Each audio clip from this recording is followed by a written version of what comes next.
So in this lesson, we want to start relating the graphs of the f of x function to the graphs of the f prime function or the derivative function. And again, the idea is the y values of the slope function should reflect the slope values on the original function. Okay, so I've given you two derivatives here. Let's look at the first one, x squared. The derivative works out to be 2x. So here's my original function, x squared. Okay, and we're just going to analyze how we get to the slope function, positive 2x. Okay, so the things that we want to look at, these are the things I want you to make note of. So what's really key is that zero derivative right there, okay, where we have a horizontal tangent. That's very important because that marks a boundary between when the slopes are positive versus negative. That's an important part of the graph. It's a vertex on the graph.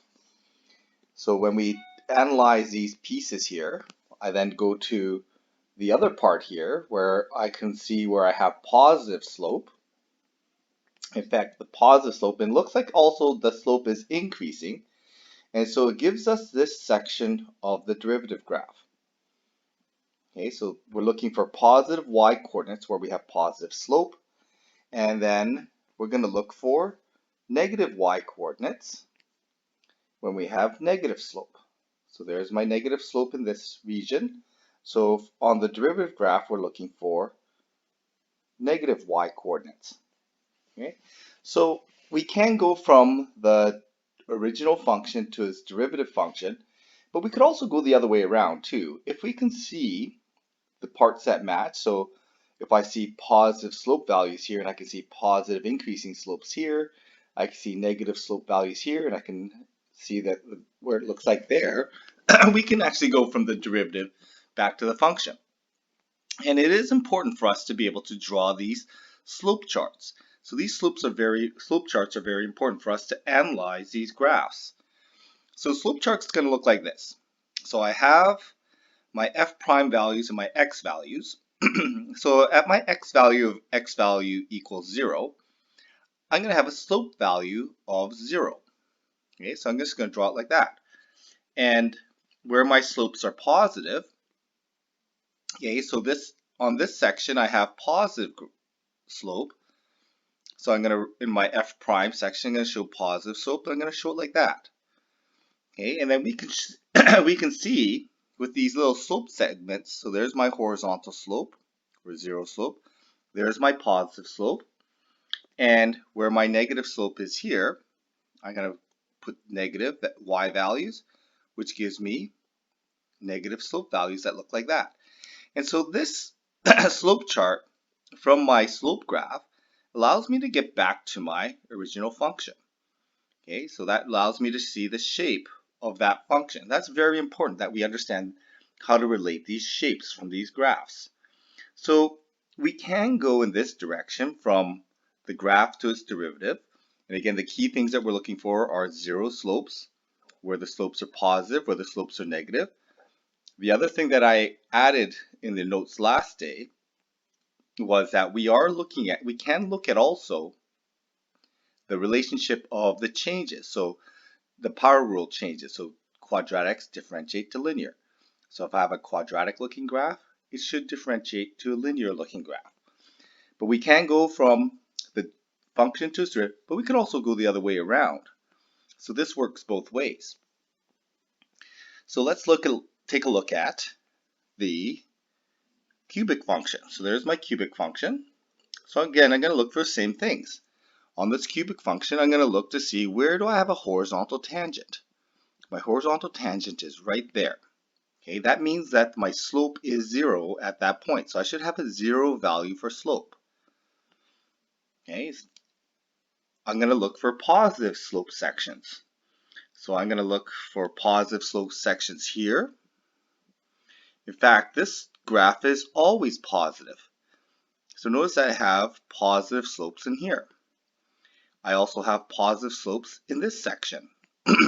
So the slope graph is always positive. It is 0 at that one point there. Okay, so but other than that, it's all positive. So again, it's important these are parts that we're looking for. I also want to relate this to the slope chart again. So at x is 0, I have a slope of 0. On the negative side of x, I'm going to have positive slope. Okay, so I'm going to have positive slope that looks like this. At the 0 slope, I'm going to have a horizontal tangent that comes across like this. And then on the other side, my slope is still positive, so it's going to continue to go up in this manner. Okay, so this is what indicates a slide, or if we take a look at our graph here, the original graph, yeah, this slope chart then allows me to have an understanding or a sense of what the original function looks like. Okay, so we're trying to relate these x coordinates to each other, where the slopes are 0. We want that x coordinate, we want to find a y coordinate of 0. Where the slopes are positive, for those x coordinates, we want to find y's that are positive. For the slopes that are negative, we're looking on the slope charts for those x values where the slopes are negative, or the y values on the slope graph are negative. Okay, so we want to also be able to just visually match these graphs. Okay, so if I look at these functions, I want to see, well, how can I match these slopes? So again, I'll start with the parabola because we kind of are probably getting familiar with that. We have a 0 point there, okay, 0 slope. Yeah, that's the only one that has a slope of 0 at that point. Okay, the other ones don't. So really, that's probably our only choice. But again, we can relate it to positive slope. Okay, positive y coordinates, negative slope, negative y coordinates. Okay, and then and we also have the third piece we have quadratic pieces that go to linear pieces. Okay, so as a quadratic gets differentiated, we're looking at linear pieces. So we look at some of these other graphs. If we take a look at this function here, this is a log function. In a log function, we can differentiate into a 1 over x function. So we can try to match these slopes. So I have 0 slope nowhere on here, and I have no 0 y coordinates here. So I can look at where the slopes are positive. Okay, it's positive like this, all through that region. And I have here all positive. Okay, the slopes are decreasing. Okay, getting more horizontal, yeah, it's decreasing, becoming more towards 0. Okay, so those graphs must match.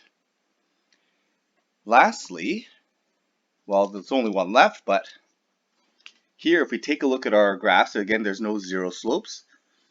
It has negative slope, and it's decreasing to 0.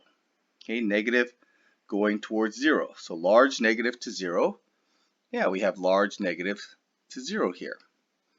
Here we have 0 to large negative. Okay, its points start getting more and more negative. We have 0 slope going to more and more negative. Okay, so these two functions we can connect to each other.